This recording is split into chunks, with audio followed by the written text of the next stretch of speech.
It actually was declared a terrorist organization at one point because we supported the Zapatista Chiapas revolution. We mirrored their website when the FBI took it down, so yes, I'm a terrorist. So that was part of it. I know I've got only a few minutes and I want to kind of move it along. So that's that. But I've always been, like Naira said, I live my values, you know, I love California, but it just wasn't me. You know, I felt like one of those deciduous trees, because it was in the South, you know, that when the fall came, they just looked like they didn't know what to do, whether they turned leaves and they just always looked sickly and they always died. I always felt like that, so I always knew I wanted to come back to Michigan. I know I'm crazy, but I like this cold weather and snow and stuff.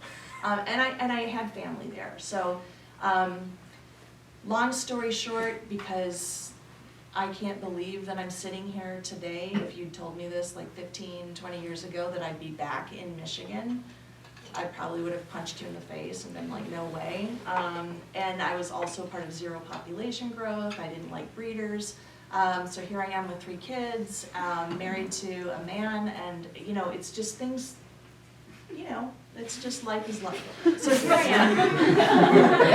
am. I'm a soccer mom. I can't believe it. I drive a minivan with a kid who plays soccer. Although she's come out, so I'm kind of proud of it. So yeah, so here I am. But it's like, I used to have a bumper sticker that said, live simply so that others may simply live.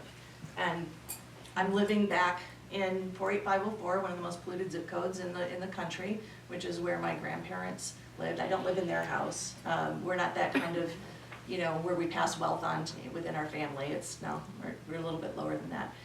So I live back in that zip code with my children.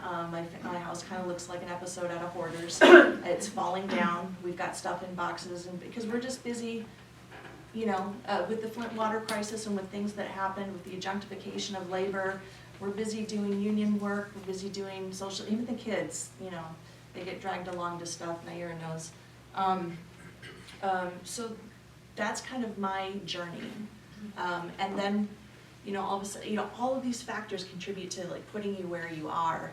And then comes along the financial emergency manager and the Flint water disaster. And it's like my life has always been, you know, I take risks, I take chances, I don't do the conventional thing. You know, I don't finish the dissertation and get the job with the retirement. You know, I just can't.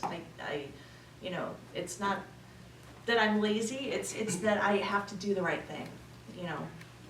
So here I stayed and I'm doing the right thing, and you know, it's if I kept my mouth shut, I probably could have, you know, been employed full-time with U of M Flint. That's another story, by the way. I don't know how I got sucked back into academia because I completely quit. I was not doing that type of work, and now I'm back doing that. And of course, I'm like working for the union with the lecturers organization.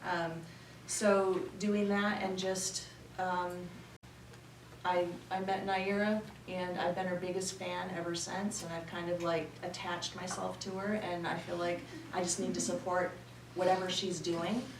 So when Democracy Defense League, I mean, I didn't do as much work as she did, but I was there every step of the way. I've brought her into almost every single class that I've taught to have her do guest lectures. You know, I will follow this woman, and yeah. Yeah. So that's pretty much it. I want to kind of just wrap that up there. There's a lot more to say. Naira's said a lot about the water crisis. It's still going on. We're on year 3 of drinking, washing, cooking, you know, cleaning with bottled water. And Naira and I are in the same neighborhood, so we're both. Yeah, and that idea of self-care and of taking care of each other and making sure everybody's okay is super, super important. So I'm just gonna leave it at there. So, yeah.